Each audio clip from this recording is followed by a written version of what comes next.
En las profundidades del misterio divino, una figura a menudo incomprendida se erige como el aliento mismo de Dios, el Espíritu Santo. ¿Es acaso una fuerza arcana, un viento inasible, o la suave presencia de una paloma? ¿O es, en verdad, Dios mismo, pleno y glorioso? Las preguntas surgen como un eco persistente. ¿Qué son las lenguas, los dones, la profecía, la convicción, la guía divina? ¿Qué significa caminar en el Espíritu? Y para algunos, ¿qué es siquiera el bautismo del Espíritu Santo? Estas no son meras curiosidades teológicas, son interrogantes fundamentales, pues el Espíritu Santo no es un elemento opcional en la vida del creyente. Él es, en esencia, la vida misma del creyente. Trágicamente, algunas congregaciones lo ignoran, otras abusan de su nombre, y muy pocas enseñan con claridad bíblica, personal y poderosa, quién es Él. ¿Qué pasaría si tu relación con Dios se ha sentido árida, no por su lejanía, sino porque nunca has experimentado verdaderamente a su Espíritu? Esta serie está diseñada para responder a cada pregunta crucial sobre el Espíritu Santo, directamente de las Escrituras.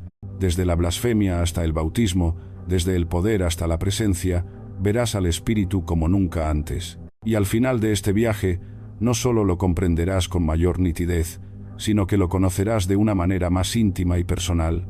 Esto es Historias Bíblicas Profundas, donde la palabra habla más allá de lo evidente. Si has llegado hasta aquí, es probable que hayas sentido el llamado de algo más. Quizás has albergado preguntas que nadie pudo responder. Tal vez te has quemado con los extremos de ciertas enseñanzas.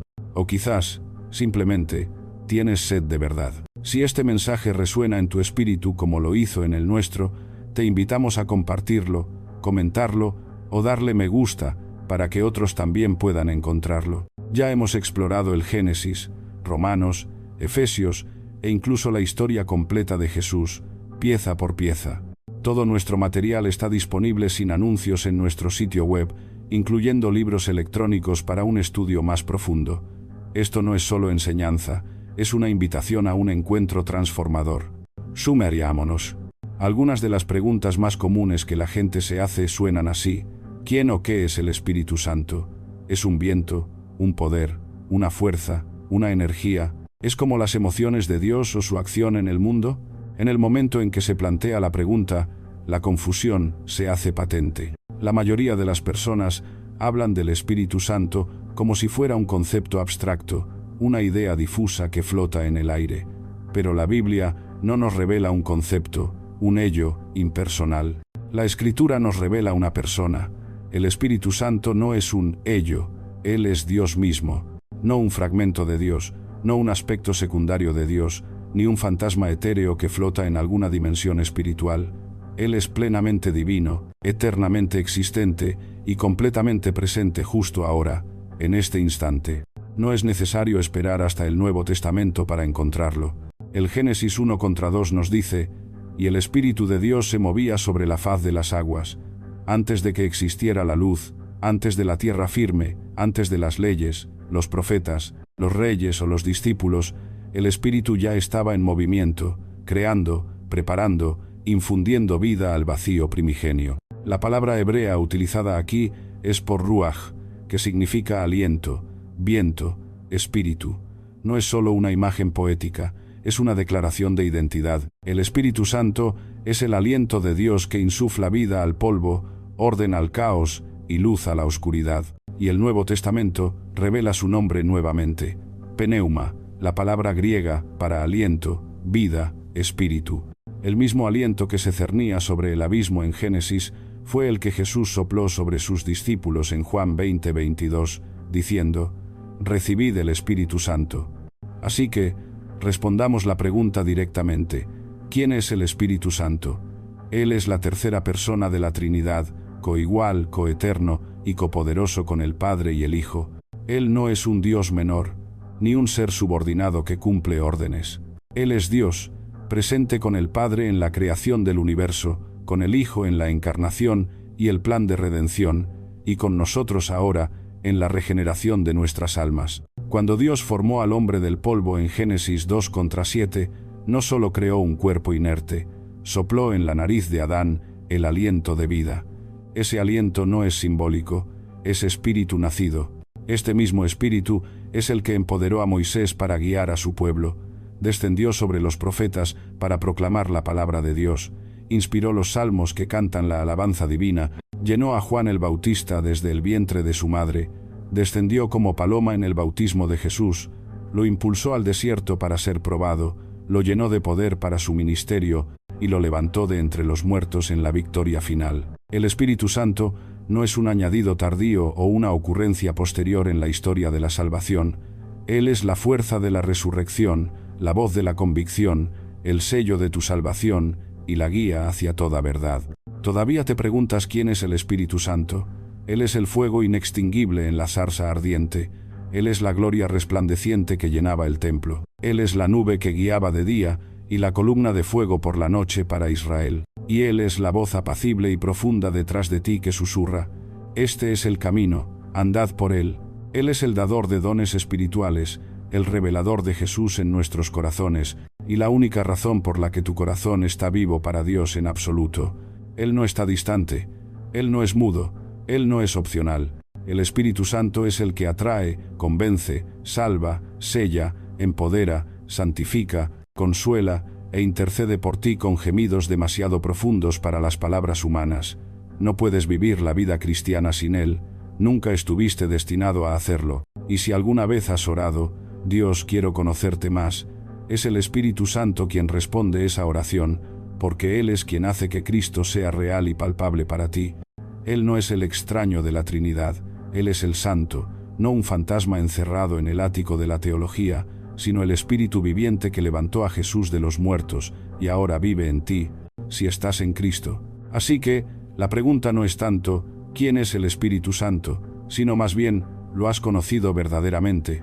Algunas personas pasan toda su vida cristiana preguntándose en silencio: ¿es el Espíritu Santo realmente Dios o solo algún tipo de energía divina? Creen en el Padre, adoran al Hijo, pero cuando se trata del Espíritu Santo, hay una densa niebla de misterio, como si fuera el socio silencioso de la Trinidad, presente, pero de alguna manera menor. Así que, disipemos esa niebla ahora mismo. Sí, el Espíritu Santo es plenamente Dios, no medio Dios, no un asistente divino, ni una chispa o vibra espiritual. Es la tercera persona de la Trinidad, coigual, coeterno y coactivo con el Padre y el Hijo. Empecemos donde toda claridad tiene su origen, en la Escritura. En Hechos 5, cuando Ananías y Safira mienten sobre su ofrenda, Pedro los confronta diciendo: has mentido al Espíritu Santo. No has mentido a los hombres sino a Dios. Hechos 5 contra 3 hasta 4. ¿Captaste eso? Mentir al Espíritu Santo es mentir a Dios, no a una fuerza etérea, no a una metáfora, sino al Dios viviente y soberano. Luego tenemos 1 Corintios 3, 16. ¿No sabéis que vosotros sois templo de Dios y que el Espíritu de Dios mora en vosotros? El Espíritu mora en nosotros, así como Dios moraba en el templo sagrado. ¿Por qué? Porque Él es Dios. La misma presencia que llenó el tabernáculo en el Antiguo Testamento, ahora llena los corazones de los creyentes en el Nuevo. También lo verás en Hebreos 9:14, donde el Espíritu es llamado el Espíritu Eterno. Solo Dios es eterno. Las cosas creadas tienen un principio, incluso los ángeles fueron creados. Pero el Espíritu siempre ha sido, no fue creado, no fue formado. Él fue, es y será siempre, porque es como el Padre es, y como el Hijo es, sin principio ni fin. ¿Y qué hay de los nombres que se le dan al Espíritu Santo? Se le llama el Espíritu del Señor, Isaías 11 contra 2, el Espíritu de Dios, Génesis 1 contra 2, el Espíritu de Cristo, Romanos 8 contra 9, el Espíritu de verdad, Juan 16:13, el Consolador, o Abogado, Juan 14:26. Cada nombre revela una función distinta, pero todos apuntan a una identidad única, divina, eterna, santa y personal. Ahora, esto es lo que lo hace tan importante. No puedes conocer a Dios sin el Espíritu Santo, ni siquiera puedes llamar a Jesús Señor sin Él, como se afirma en 1 Corintios 12 contra 3, y no puedes vivir una vida transformada por la fuerza de voluntad sola. Es el Espíritu Santo quien convence al mundo de pecado, nos recuerda las palabras de Jesús, nos enseña todas las cosas y nos guía a la verdad, Juan 14 hasta 16. El Espíritu Santo no es opcional y no es secundario, no es silencioso. Él es Dios dentro de ti, Él es Dios sobre ti. Es la presencia misma de Dios que te santifica de adentro hacia afuera, transformándote desde tu esencia. La Iglesia primitiva no inventó esta doctrina, la experimentó. El mismo aliento que se cernía sobre las aguas en Génesis, el mismo poder que levantó a Jesús de la tumba, ahora está vivo en cada creyente. Romanos 8:11. Y eso no es una nota a pie de página teológica, es el núcleo fundamental de tu nuevo nacimiento. Entonces, ¿es el Espíritu Santo Dios? Permíteme ponerlo de esta manera. Cuando oras y sientes una paz que no creaste, ese es Él. Cuando lees las Escrituras y algo se enciende en tu interior con una luz nueva, ese es Él. Cuando lloras durante la adoración y no sabes por qué, ese es Él obrando. Cuando tu pecado se siente más pesado y repulsivo que antes, ese es Él llamándote a una santidad más elevada. Y cuando abres tu boca y de repente hay audacia, fuego, sabiduría y amor que brotan, eso no es solo tu personalidad, es su presencia manifestándose. El Padre planeó la salvación, el Hijo la consumó en la cruz, pero es el Espíritu Santo quien la aplica a tu vida día a día, pensamiento a pensamiento, aliento a aliento. Él no solo está contigo, Él está en ti, y eso lo cambia todo. Algunos creyentes, con las mejores intenciones, aún preguntan, ¿es el Espíritu Santo realmente una persona?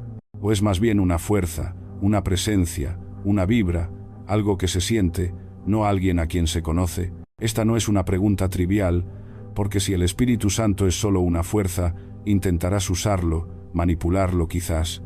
Pero si es una persona, entonces Él desea guiarte, establecer una relación. Si es una niebla o una sensación, perseguirás experiencias efímeras. Pero si es la tercera persona de la Trinidad, comenzarás a escuchar su voz, a discernir su dirección.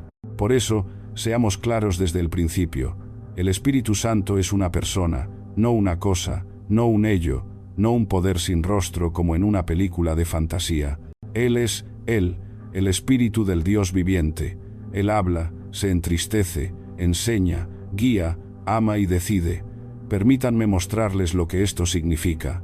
En Juan 14, 16, 17, Jesús dice, «Y yo rogaré al Padre, y os dará otro Consolador, para que esté con vosotros para siempre». El Espíritu de verdad. Observa cómo Jesús se refiere al Espíritu como Él, no como ello, y no dice un ayudador, sino otro ayudador. En griego, esa palabra otro es poraios, que significa otro de la misma clase. En otras palabras, el Espíritu será para ti lo que yo he sido para ti. No llamarías a Jesús un ello, ¿verdad? Entonces, tampoco llames así al Espíritu. El Espíritu Santo posee una mente. El Espíritu todo lo escudriña, aún lo profundo de Dios. Porque ¿quién de los hombres sabe las cosas del hombre, sino el Espíritu del hombre que está en él? Así tampoco nadie conoció las cosas de Dios, sino el Espíritu de Dios. 1 Corintios 2:10 hasta 11. Él tiene una voluntad, pero todas estas cosas las hace uno y el mismo Espíritu, repartiendo a cada uno en particular como Él quiere. 1 Corintios 12:11. Él tiene emociones. Y no contristéis al Espíritu Santo de Dios, con el cual fuisteis sellados para el día de la redención. Efesios 4:30. Deja que eso penetre en tu corazón. El Espíritu puede entristecerse. No se puede entristecer una fuerza impersonal. No se puede herir la electricidad, pero se puede herir el corazón de alguien que te ama profundamente. Y él habla repetidamente. El Espíritu dijo a Felipe, acércate y júntate a ese carro. Hechos 8:29. Ministrando estos al Señor, y ayunando, dijo el Espíritu Santo, apartadme a Bernabé y a Saulo para la obra, a que los he llamado. Hechos 13:2. Él no solo se hace eco de la Biblia, da mandatos frescos, asignaciones específicas, advertencias y consejos, no fuera de la Escritura, sino siempre en perfecta armonía con ella. Y si eso no fuera suficiente, mira Romanos 8:26-27, y de igual manera, el Espíritu nos ayuda en nuestra debilidad, pues ¿qué hemos de pedir como conviene? No lo sabemos, pero el Espíritu mismo intercede por nosotros con gemidos indecibles. El Espíritu ora por ti. Él no solo empodera tu oración, se une a ella en las profundidades de tu ser. Eso no es un viento pasivo, esa es la presencia más personal e íntima del universo. Entonces, cuando decimos que el Espíritu Santo es una persona, Esto es lo que queremos decir. Él tiene identidad, Él toma decisiones, Él se comunica, siente, dirige y se relaciona. Fuiste creado para conocerlo, no solo para ser lleno de su poder, sino para caminar en una relación viva y dinámica con Él. Por eso Jesús dijo: «Os conviene que yo me vaya, porque si no me fuere, el Consolador no vendría a vosotros, mas si me fuere, os lo enviaré». Juan 16:7. Detente y permite que esa verdad te estremezca. Jesús dijo que era mejor tener al Espíritu morando por dentro por de ti, que tener a Jesús físicamente por a tu lado. Así de personal es el Espíritu Santo. Así de vital es su presencia para tu vida. Y por eso esto importa profundamente. Si sigues pensando en el Espíritu como una nube, un poder o una emoción vaga, te perderás la relación más íntima y transformadora que Dios ha puesto a tu disposición. Pero cuando te das cuenta de que Él es tu consolador, maestro, intercesor, consejero y amigo fiel, todo en tu existencia cambia. Él no es un ello, Él es Él, y Él está aquí para ti. Alguien preguntó una vez: «Conozco a Dios Padre, conozco a Jesús el Hijo, pero ¿quién es exactamente el Espíritu Santo?» No qué es el Espíritu, sino quién es Él. Es una excelente pregunta, porque con demasiada frecuencia, incluso los cristianos viven con una comprensión de 2/3 de Dios. Adoran al Padre, siguen al Hijo, pero ignoran o malinterpretan al Espíritu. Y sin embargo, Dios, el Espíritu Santo, es la presencia misma del Dios viviente dentro de ti. No es un personaje secundario, ni un asistente divino. Él es Dios, plenamente, eternamente, personalmente. Recorramos esto con claridad. En Hechos 5:3-4, Pedro confronta a Ananías por mentir sobre su ofrenda. Pero observa lo que dice Pedro: «Ananías, ¿por qué ha llenado Satanás tu corazón para que mintieses al Espíritu Santo? No has mentido a los hombres, sino a Dios». Eso no es metáfora, eso es teología pura. Mentir al Espíritu es mentir a Dios, porque Él es Dios. Él no fue creado, no nació en Pentecostés, no comenzó en el libro de los Hechos. El Espíritu es eterno, omnipresente, omnisciente y santo. Él estuvo allí en Génesis 1, cerniéndose sobre las aguas. Estuvo allí cuando los profetas fueron movidos a hablar la palabra de Dios, y estuvo allí cuando María concibió al Hijo de Dios, no por obra de hombre, sino por el poder del Espíritu Santo. Entonces, ¿quién es Dios el Espíritu Santo? Él es la tercera persona de la Trinidad, un solo Dios en 3 personas, Padre, Hijo y Espíritu Santo. No 3 dioses, no un Dios con 3 disfraces o roles que cambia según la ocasión, sino una esencia divina expresada en 3 personas coiguales y coeternas. Por eso, en Mateo 28:19, Jesús dice que se bautice en el nombre del Padre, y del Hijo, y del Espíritu Santo. No nombres en plural, sino nombre en singular, 3 en 1. Él no es una mejora opcional para personas súper espirituales. No es una característica adicional para iglesias carismáticas. Él es Dios, Él está aquí, Él es esencial para la vida de fe. Permíteme decirlo de forma sencilla: Dios Padre planea tu redención. Dios Hijo adquiere tu redención con su sacrificio. Dios Espíritu Santo aplica tu redención en tu vida. El Espíritu es quien abre tus ojos a la verdad, te convence de pecado, regenera tu corazón, sella tu salvación, te llena de poder, intercede por tu debilidad, te consuela en el dolor, te guía en tus decisiones y produce el fruto de Cristo en tu alma, y lo hace no desde la distancia, sino desde dentro de ti. Eso es lo que Jesús quiso decir cuando dijo: «Él mora con vosotros y estará en vosotros». Juan 14:17. Dios en ti, no solo a tu lado, no solo a tu alrededor, sino por dentro, por de ti. Este es el milagro del nuevo pacto. En el Antiguo Testamento, el Espíritu venía sobre las personas para tareas y momentos específicos, profetas, reyes, artesanos. Pero en Cristo, el velo del templo se rasgó, la barrera fue derribada. Y ahora, Dios mismo vive en su pueblo. 1 Corintios 6:19 dice: «¿O ignoráis que vuestro cuerpo es templo del Espíritu Santo, el cual está en vosotros, el cual tenéis de Dios? Ese es quien es el Espíritu». Y no es un poder para empuñar o usar, es una persona a quien hospedar. Él es Dios, el Espíritu Santo, la presencia misma del Padre y del Hijo dentro de tu alma. Y no ha venido de visita, ha venido para quedarse para siempre. Así que la verdadera pregunta no es quién es el Espíritu, es, ¿le has hecho espacio a él? Recientemente alguien preguntó, ¿qué es la neumatología? Oigo esa palabra en libros de teología y clases de seminario, pero ¿qué significa realmente? Es una pregunta justa, pero la respuesta no es solo académica. La neumatología es el estudio del Espíritu Santo, derivado de la palabra griega por neuma, que significa aliento, viento o espíritu.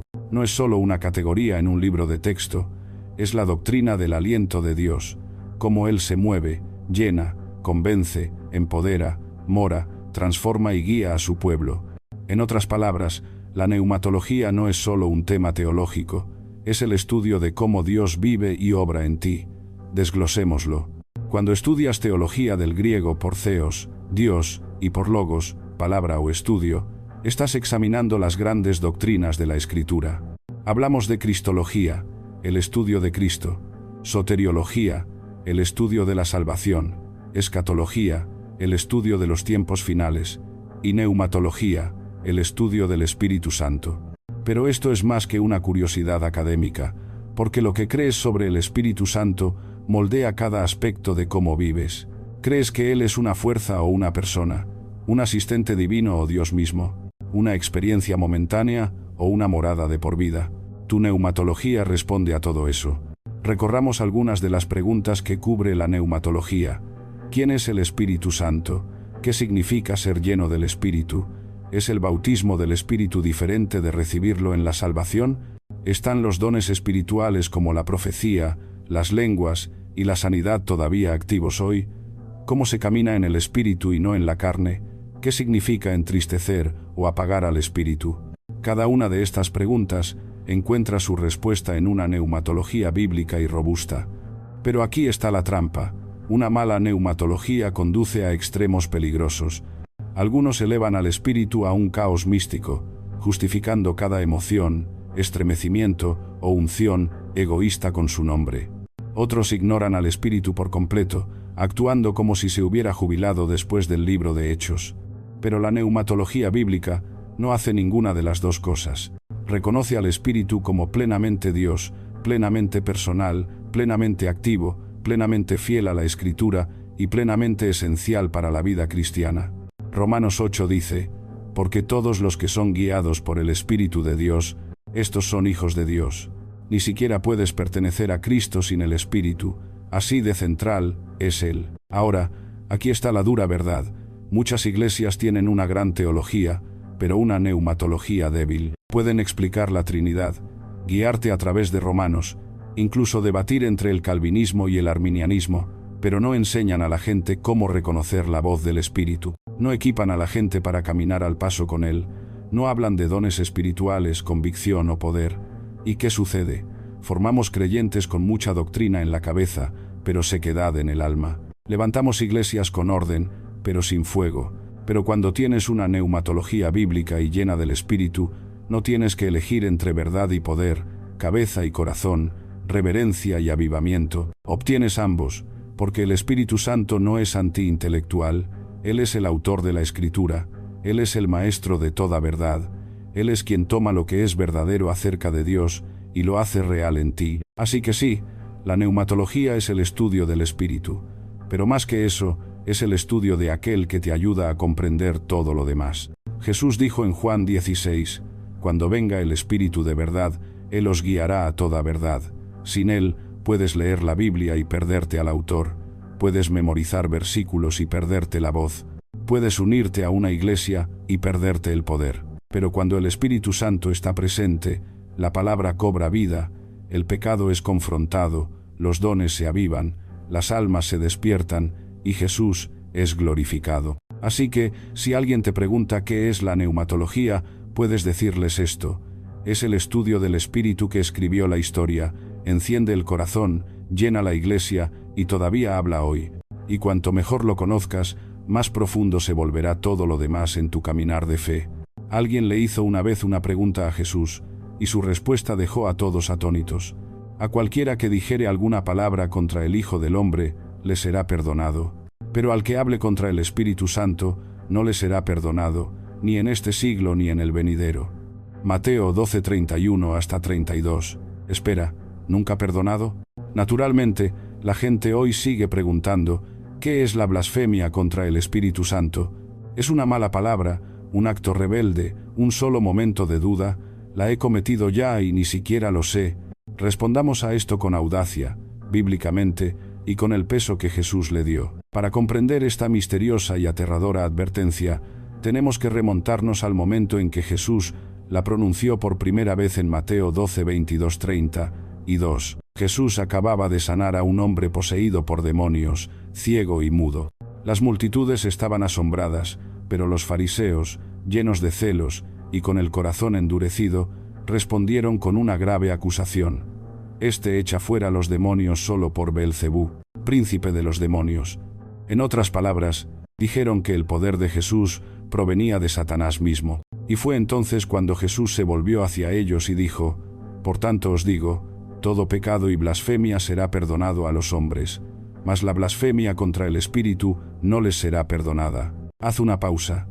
Aquí Jesús no está hablando con ateos. No se está dirigiendo a quienes tropezaron, cuestionaron o se alejaron por dolor. Esta es una advertencia a personas religiosas que vieron la innegable obra del Espíritu Santo y, sin embargo, de manera voluntaria, persistente y consciente, la calificaron de demoníaca. Esto no era ignorancia, era un rechazo intencional, era un endurecimiento del corazón tan severo que la única fuerza destinada a traer salvación, el Espíritu de Dios atrayéndolos a la verdad, estaba siendo ahora rechazada, insultada y etiquetada como maligna. Así que, aquí está la definición bíblica. La blasfemia contra el Espíritu Santo es un rechazo consciente, deliberado y endurecido del testimonio del Espíritu acerca de Jesús, incluso después de haber sido expuesto a la verdad. ¿Y por qué es imperdonable? Porque el Espíritu Santo es quien trae convicción, arrepentimiento y salvación. Si lo rechazas plena y definitivamente, te cortas a ti mismo del salvavidas que podría salvarte. Piénsalo así: el Padre envió al Hijo, el Hijo murió y resucitó por ti, el Espíritu viene para atraerte, convencerte, despertarte. Pero si dices, eso no es Dios, eso es malvado, no quiero tener nada que ver con ello. Si cierras tu corazón completamente al llamado del Espíritu, ¿qué te queda? Has rechazado tu único bote de rescate mientras te ahogas, no porque Dios no te perdonaría, sino porque te niegas a venir a aquel que sí podría. Ahora, aquí está el consuelo. Si te estás preguntando, ¿he cometido la blasfemia contra el Espíritu Santo? La respuesta es casi con toda seguridad no, porque el mero hecho de que estés preocupado, afligido o deseando perdón, significa que tu corazón aún está tierno y el Espíritu todavía se mueve en ti. Las personas que han cometido este pecado no se preocupan, no están ansiosas. Han silenciado al Espíritu tan completamente que su conciencia está cauterizada, sus oídos están cerrados y su alma está entumecida. Así que, si te sientes convicto, alaba a Dios. Ese es el Espíritu obrando en ti. Pero aquí está la verdadera advertencia, y no juegues con tu corazón. No te despiertas un día y de repente blasfemas contra el Espíritu. Ocurre con el tiempo, a través de una resistencia repetida, un rechazo orgulloso y una negativa deliberada a ceder a su voz. Hebreos 3:15 advierte: «Si oís hoy su voz, no endurezcáis vuestros corazones». Cada vez que el Espíritu te convence y dices que no, cada vez que Él llama y tú demoras, cada vez que Él revela a Cristo y tú miras para otro lado, estás pavimentando un camino hacia la sordera espiritual. Pero la buena noticia, si estás leyendo esto, si tu corazón está abierto, no es demasiado tarde. Clama, arrepiéntete profundamente, da la bienvenida al Espíritu plenamente, porque el pecado imperdonable no es un desliz de la lengua, es una postura asentada del alma, y eso significa que el remedio no es el silencio, es la rendición total. Deja que el Espíritu Santo haga lo que fue enviado a hacer, guiarte a Jesús, despertar tu corazón y darte vida. El único pecado que Dios no puede perdonar es el que te niegas a arrepentir. El Espíritu sigue hablando, no cierres tus oídos. Él no está aquí para acecharte, Él está aquí para sanarte y restaurarte. Una de las preguntas más comunes e importantes que la gente hace es: ¿cuándo exactamente recibo el Espíritu Santo? ¿Y cómo sucede? Algunos dicen que es automático cuando crees. Otros dicen que necesitas orar por ello. Algunas iglesias enseñan que no lo has recibido realmente hasta que hablas en lenguas. Entonces, ¿Cuál es la verdad? Desaceleremos y revisemos la Escritura, no la tradición. Primero, el Espíritu Santo es dado en la salvación. Según Efesios 1:13-14, en el momento en que crees en Cristo, eres sellado con el Espíritu Santo. En él también vosotros, habiendo oído la palabra de verdad, el Evangelio de vuestra salvación, y habiendo creído en él, fuisteis sellados con el Espíritu Santo de la promesa.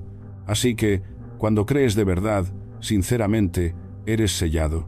Ese sello es como una marca de propiedad y protección. Es la misma idea que usaba un rey cuando estampaba su anillo en cera, y decía, «Este me pertenece». Romanos 8:9 lo deja aún más claro, y si alguno no tiene el Espíritu de Cristo, no es de él. Eso significa que todo cristiano verdadero tiene el Espíritu Santo, no más tarde, no eventualmente, sino en el mismo momento de la salvación. Segundo, pero hay una diferencia entre recibir y ser lleno. Aquí es donde a menudo comienza la confusión. Muchos preguntan, si ya tengo el Espíritu, ¿por qué no lo siento? ¿Por qué no camino en poder como lo hizo la iglesia primitiva? ¿Por qué sigo luchando con los mismos pecados? La respuesta es, porque recibir el Espíritu es un acto único, un hecho consumado, pero ser lleno del Espíritu es una experiencia diaria, continua. Efesios 5:18 dice, «Sed llenos del Espíritu». En griego, está escrito en tiempo presente continuo, lo que significa «seguid siendo llenos» o «manteneos llenos». No es una experiencia emocional única, es una postura de rendición, dependencia y sometimiento. No puedes vivir una vida llena del Espíritu con el encuentro de ayer. Tercero, ¿qué significa ser lleno del Espíritu? Ser lleno no significa que obtienes más del Espíritu, significa que Él obtiene más de ti. Significa que tu corazón está limpio, que tu voluntad está rendida, que tus oídos espirituales están abiertos. Significa que tu carne ya no está al volante. Ser lleno del Espíritu es cuando su presencia gobierna tus prioridades y su susurro supera el ruido del mundo. Es por eso que algunas personas tienen el Espíritu Santo, pero viven como si Él no estuviera allí. Lo han apagado, ignorado, entristecido. Están salvos, pero no rendidos a su señorío. Cuarto, ¿qué hay de esas historias en Hechos? Algunas personas señalan Hechos 2, Pentecostés, Hechos 8, los samaritanos, y Hechos 10, la casa de Cornelio, y dicen, espera, ellos recibieron el Espíritu después de creer. ¿No prueba eso que es algo separado? Seamos cuidadosos aquí. Hechos es descriptivo, no siempre prescriptivo.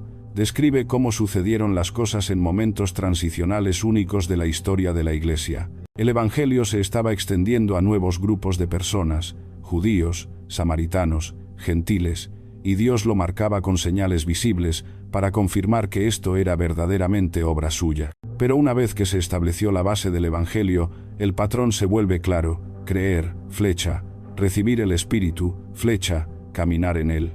Quinto, entonces, ¿cómo camino en la plenitud del Espíritu? Aquí está el verdadero corazón de la pregunta. No solo estás preguntando ¿cuándo lo recibo?, sino ¿cómo vivo como si Él fuera real? ¿Cómo experimento su presencia diariamente? Aquí tienes cómo. 1. Confiesa el pecado. El Espíritu es santo. El pecado oculto bloquea su flujo y presencia activa. 2. Rinde el control. Él no es un accesorio. Él es Señor de todo. 3. Pide con fe. Lucas 11:13 dice, el Padre Celestial dará el Espíritu Santo a los que se lo pidan. 4. Sumérgete en la Escritura.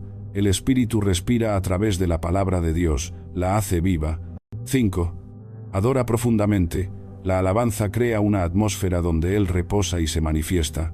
6. Mantente al paso. Gálatas 5:25 dice, si vivimos por el Espíritu, andemos también por el Espíritu. Lo recibiste en la salvación, pero la pregunta ahora es, Él te tiene a ti por completo, porque el Espíritu Santo no es solo un punto doctrinal, es la persona de Dios viviendo en ti, hablándote, guiándote, si se lo permites, y no está lejos, está más cerca que tu propio aliento. Una de las preguntas que la gente sigue haciendo es sencilla pero masiva: ¿qué hace el Espíritu Santo en mi vida? Y sinceramente, si la mayoría de los creyentes conocieran la respuesta completa, cambiaría radicalmente la forma en que viven cada día. Verás, para muchos cristianos, el Espíritu Santo ha sido reducido a un vago sentimiento, un concepto teológico o un escalofrío ocasional durante la adoración. Pero la Escritura pinta una imagen diferente. El Espíritu Santo no es pasivo, es activo, profundamente involucrado en cada aspecto de tu caminar con Dios. De hecho, hay roles que el Espíritu desempeña de los que muchos creyentes ni siquiera han oído hablar. Recorramos 12 roles que el Espíritu Santo desempeña en tu vida, lo sepas o no, y al final de esto, no solo sabrás del Espíritu, anhelarás más de Él. Primero, el Espíritu Santo te convence de pecado. Jesús dijo en Juan 16:8, y cuando Él venga, convencerá al mundo de pecado, de justicia y de juicio. Esa incomodidad que sientes cuando algo anda mal en tu corazón, eso no es solo culpa, es Dios llamándote a volverte, no para condenar, sino para limpiar. El Espíritu revela el pecado, no para avergonzarte, sino para salvarte. Segundo, el Espíritu te regenera. Tito 3:5 dice, nos salvó, no por obras de justicia que nosotros hubiéramos hecho, sino por su misericordia, por el lavamiento de la regeneración y por la renovación del Espíritu Santo. En otras palabras, el Espíritu no solo llama a tu puerta, Él renueva tu espíritu. Te hace espiritualmente vivo, convirtiendo un corazón muerto en uno que late con vida divina. Tercero, el Espíritu Santo mora en ti, no te visita solo durante la adoración. 1 Corintios 6:19 dice, ¿o ignoráis que vuestro cuerpo es templo del Espíritu Santo, el cual está en vosotros? Piensa en eso. En el Antiguo Testamento, solo los lugares más sagrados podían albergar la presencia de Dios. Ahora, tú eres ese lugar santo. Cuarto, Él te sella. Efesios 1:13 dice, fuisteis sellados con el Espíritu Santo de la promesa. Esa es una marca de propiedad, una garantía, un anticipo del futuro celestial. Cuando el enemigo viene a acusar, el Espíritu dice, este es mío, es posesión de Dios. Quinto, el Espíritu te guía. Romanos 8:14 dice, porque todos los que son guiados por el Espíritu de Dios, estos son hijos de Dios. No solo dirigido, sino guiado íntimamente. Eso significa que Él no solo te da un mapa, camina contigo paso a paso, y cuando no estás seguro de qué decisión tomar, Él habla, no siempre con rayos y truenos, sino a menudo con susurros, impresiones, a través de la Escritura o con una profunda paz interior. Sexto, el Espíritu Santo te enseña. Juan 14:26 dice que Él os enseñará todas las cosas y os recordará todo lo que yo os he dicho. ¿Alguna vez has estado en un momento en el que el versículo perfecto vino a tu mente, o un sermón que escuchaste hace años de repente tuvo sentido? Esa no es tu memoria, ese es el Maestro dentro de ti, activando y revelando la verdad. Séptimo, el Espíritu te empodera para la misión. En Hechos 1:8, Jesús dice, pero recibiréis poder, cuando haya venido sobre vosotros el Espíritu Santo, y me seréis testigos. Nunca estuviste destinado a seguir a Jesús con tus propias fuerzas. El Espíritu Santo da poder, una habilidad sobrenatural para hablar, servir y permanecer firme cuando tu carne flaquearía. Octavo, Él produce fruto en tu vida. Gálatas 5 enumera el amor, el gozo, la paz, la paciencia, la benignidad, la bondad, la fe, la mansedumbre y la templanza. Estos no son solo rasgos para copiar, son el resultado de caminar con el Espíritu. Cuanto más te rindes a Él, más su carácter se convierte en el tuyo propio. Noveno, el Espíritu distribuye dones espirituales. 1 Corintios 12 dice que el Espíritu da diferentes dones: sabiduría, conocimiento, fe, sanidad, milagros, profecía, discernimiento de espíritus, lenguas e interpretación de lenguas, no para lucimiento, sino para el bien común. Estos no son recompensas para supercristianos, son herramientas para el ministerio. Fuiste dotado por Dios a propósito para el cuerpo de Cristo. Décimo, el Espíritu Santo intercede por ti. Romanos 8:26 dice, cuando no sabemos cómo orar, el Espíritu mismo intercede por nosotros con gemidos indecibles. Eso significa que incluso cuando te quedas sin palabras, cuando el dolor o la confusión te roban el lenguaje, Él está orando por ti, presentando tus necesidades y anhelos ante el Padre. Undécimo, Él da audacia. Recuerda a Pedro en los Evangelios, temeroso, negando a Jesús. Luego sucede Hechos 2. Es lleno del Espíritu, y de repente está predicando a miles con valentía inusitada. ¿Qué cambió? No su personalidad, la presencia del Espíritu. Y si te has sentido tímido al compartir tu fe o al defender la verdad, el Espíritu quiere darte la misma audacia divina. 12. Y finalmente, el Espíritu Santo hace que Jesús sea real para ti. Él glorifica a Cristo. No solo te da conocimiento por de Jesús, Él te revela a Jesús por a tu corazón. Hace que la Escritura cobre vida. Causa que la adoración se desborde. Te atrae de regreso cuando te desvías. Él es el aliento de Dios que acerca a Jesús de una manera íntima y transformadora. Entonces, ¿qué hace el Espíritu Santo? Todo. Él salva, sella, habla, santifica, fortalece y envía. No es opcional, es esencial, y cuanto más espacio le des, más te parecerás a Jesús. Esto no es solo teología, es una invitación a vivir una vida plena en su poder.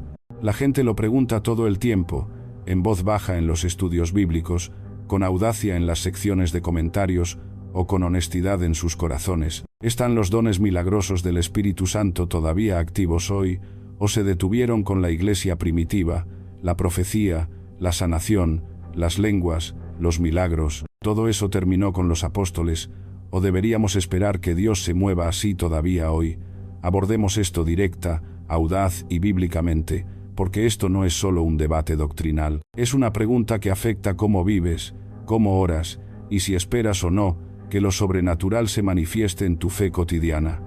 La respuesta corta es, sí, los dones todavía son para hoy, y la respuesta larga requerirá un poco de explicación, porque no todos están de acuerdo. Pero no estamos aquí por opiniones, estamos aquí por la verdad, y la Escritura no está en silencio. En 1 Corintios 12, Pablo enumera los dones: sabiduría, conocimiento, fe, sanidad, milagros, profecía, discernimiento de espíritus, lenguas e interpretación de lenguas. Luego, en el versículo 7, dice algo crucial: pero a cada uno le es dada la manifestación del Espíritu para provecho. No dice, hasta que mueran los apóstoles. No dice, solo para la iglesia del primer siglo. Dice que a cada uno se le dan estos dones para el bien del cuerpo, para edificar, para fortalecer, para revelar el poder y la presencia de Dios. Ahora, quizás digas, ¿pero no eran esos dones solo para ayudar a lanzar la iglesia? Esa es la visión cesacionista, la idea de que una vez que se completó la Escritura y los apóstoles fallecieron, los dones milagrosos cesaron. Pero aquí está el problema. No hay ningún versículo en la Biblia que diga eso. De hecho, 1 Corintios 13 contra 8 hasta 10 a menudo se cita para apoyar el cesacionismo, donde Pablo dice, pero cuando venga lo perfecto, entonces lo que es en parte se acabará. Pero termina el pasaje. Pablo dice que estos dones cesarán cuando venga lo perfecto. ¿Ha llegado lo perfecto? ¿Hemos visto a Jesús cara a cara? ¿El conocimiento ya no es parcial? Por supuesto que no. Todavía estamos en la tensión del ahora y todavía no. Lo perfecto no es la Biblia, lo perfecto es el regreso de Cristo en gloria. Así que, hasta que Él venga, los dones continúan. Algunos preguntan, ¿pero por qué no los vemos tan a menudo? A veces, el problema no es la voluntad de Dios, sino nuestra expectativa, nuestra rendición, nuestra fe. En Marcos 6 contra 5, se dice, y no pudo hacer allí ningún milagro, salvo que sanó a unos pocos enfermos, poniendo sobre ellos las manos. Incluso Jesús no pudo hacer muchos milagros en su ciudad natal debido a su incredulidad. Los dones no operan en una atmósfera de escepticismo o control, fluyen a través de la fe, la humildad y el sometimiento al Espíritu. Desglosemos algunos de estos dones, porque la confusión a menudo se esconde detrás de la generalización. La profecía no es adivinación, no es predecir la próxima elección. La profecía bíblica es hablar una palabra oportuna y dirigida por el Espíritu que se alinea con la Escritura y edifica a la Iglesia. 1 Corintios 14 contra 3. Puede revelar, advertir, confirmar o alentar. Y sí, la profecía todavía puede fluir hoy. Debe ser probada, nunca seguida ciegamente, pero nunca debe ser despreciada. 1 Tesalonicenses 5, 20-21. La sanidad todavía ocurre, pero no toda sanación es instantánea. A veces es gradual, a veces viene a través de los médicos, a veces no entendemos por qué se retrasa. Pero Santiago 5 dice, llamen a los ancianos de la iglesia y oren por él, ungiéndole con aceite en el nombre del Señor. Y la oración de fe salvará al enfermo. Nunca dice que Dios por deba por sanar, pero claramente dice que por puede, y que todavía lo hace.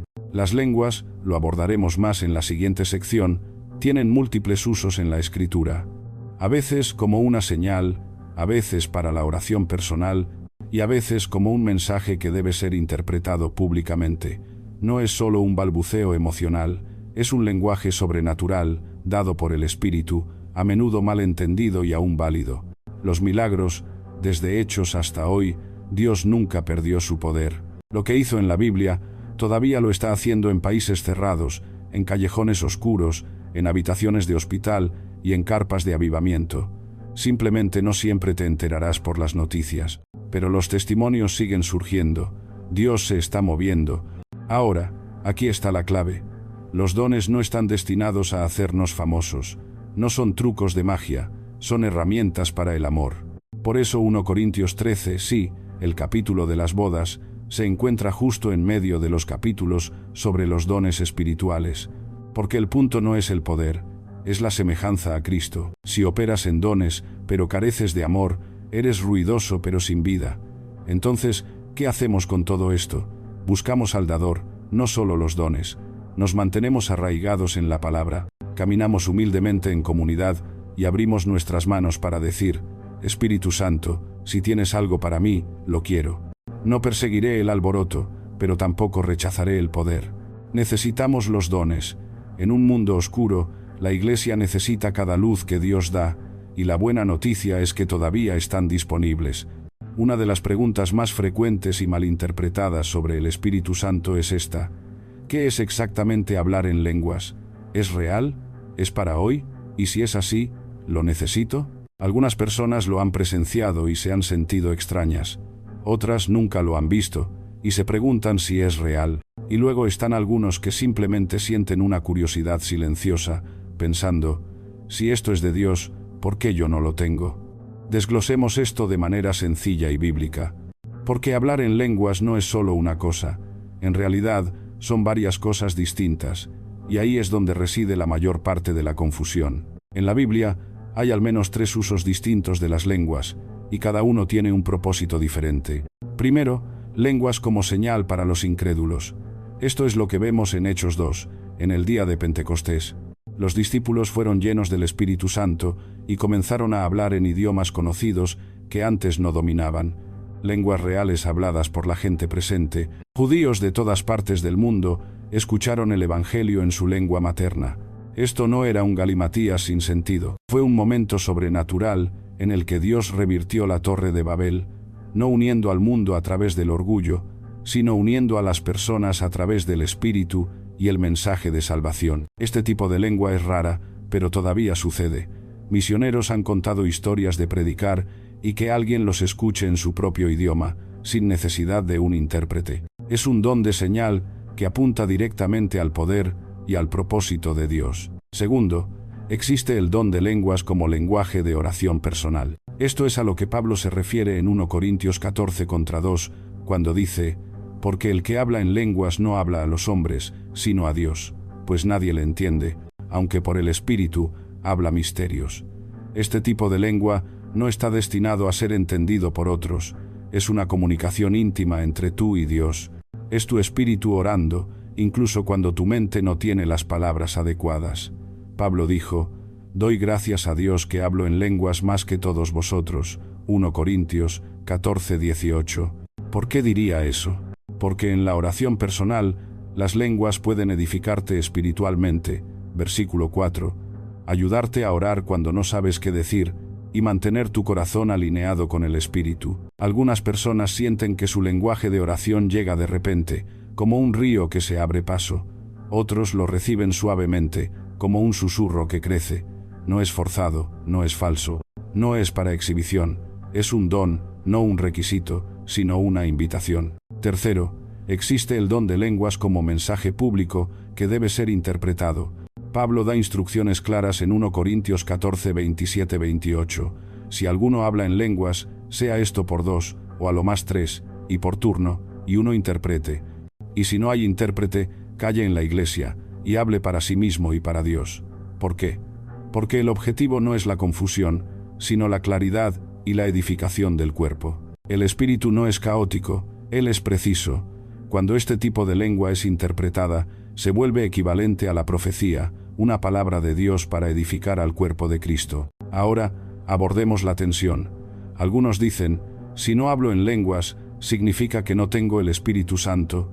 Absolutamente no. La Biblia nunca dice eso.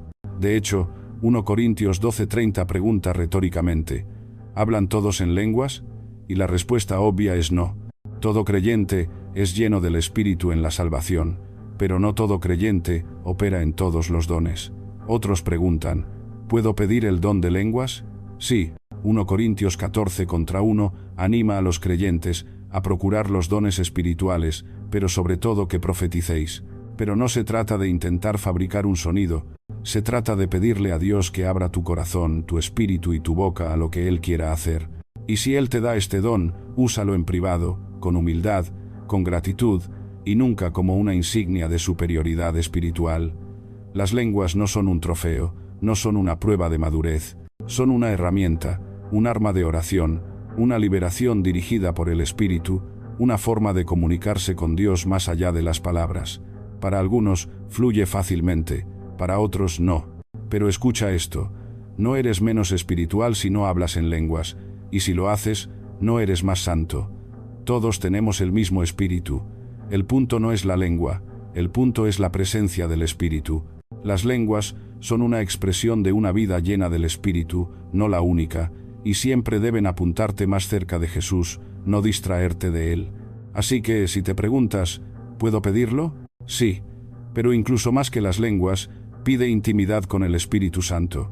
Pide audacia, claridad, discernimiento, amor. Pide todo lo que Él tiene para ti, y confía en Él para darte lo mejor cuando sea el momento.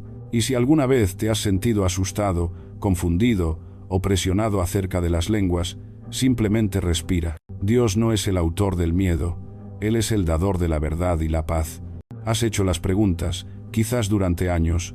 ¿Quién es el Espíritu Santo? ¿Puedo realmente conocerlo? ¿Es para hoy o fue solo para la iglesia primitiva? ¿Qué pasa si me lo he perdido? ¿Qué pasa si quiero más? Unámoslo todo ahora, porque el Espíritu Santo no es un concepto para estudiar, es una persona para encontrar.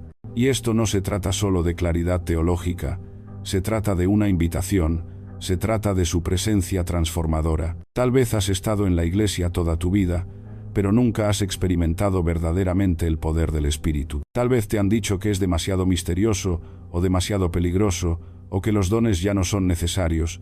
Quizás has orado, pero no has sentido nada. O tal vez has estado en fuego antes, pero la llama se ha desvanecido. Aquí está la verdad, clara y directa. El Espíritu Santo es Dios, Él es personal, Él está aquí, y Él quiere llenarte. No está esperando que seas perfecto. No está buscando a los hiperemocionales o a los altamente educados.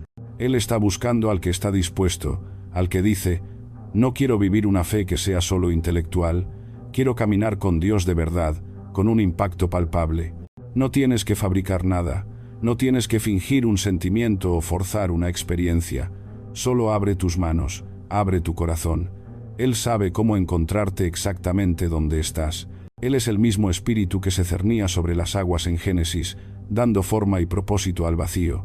Él es el aliento que dio vida a los pulmones de Adán, transformando el polvo en un ser viviente. Él es el fuego que descendió en Pentecostés, encendiendo la iglesia con poder sobrenatural.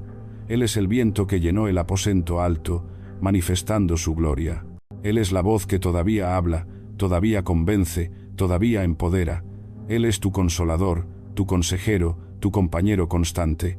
Y sí, Él es para ti, aquí y ahora. Si nunca has recibido el Espíritu Santo, puedes pedirle que venga a tu vida ahora mismo. Si lo has conocido, pero te has alejado, puedes regresar a su abrazo amoroso. Si tienes hambre de más de Él, puedes recibir una renovación profunda y fresca.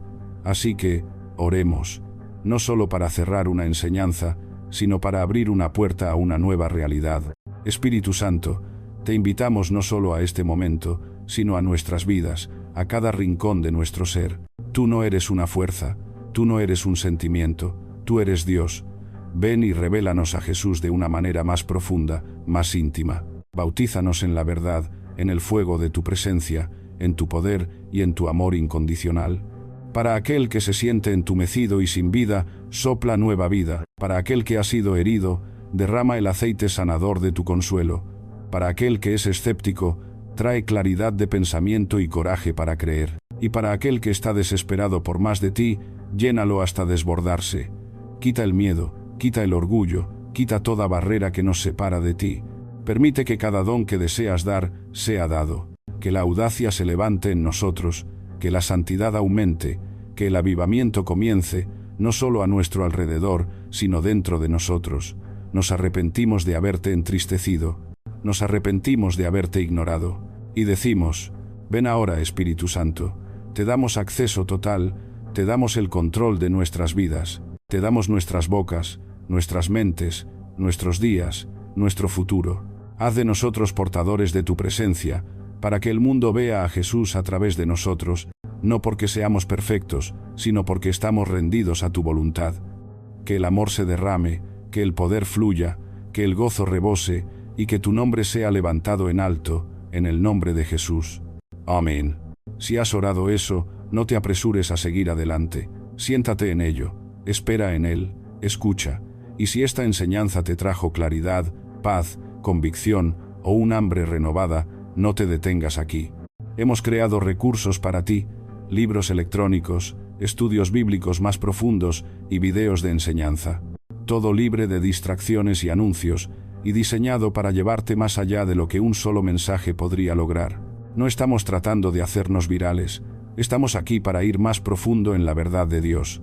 Si ese es también tu corazón, entonces no eres solo un espectador, eres parte de esta familia, siempre lo has sido. Puedes apoyar este trabajo compartiéndolo, suscribiéndote o explorando lo que está disponible en nuestro sitio. Cada clic ayuda a que la palabra llegue a un alma más. Cada oración mantiene esta misión en marcha, así que, donde quiera que vayas desde aquí, ve lleno, ve guiado, ve ardiendo con la presencia del Dios viviente. El Espíritu Santo no se ha ido, no ha cambiado, y Él todavía habla, todavía llama, y no ha terminado contigo. Nos vemos en la próxima entrega. Mantente cerca de la verdad.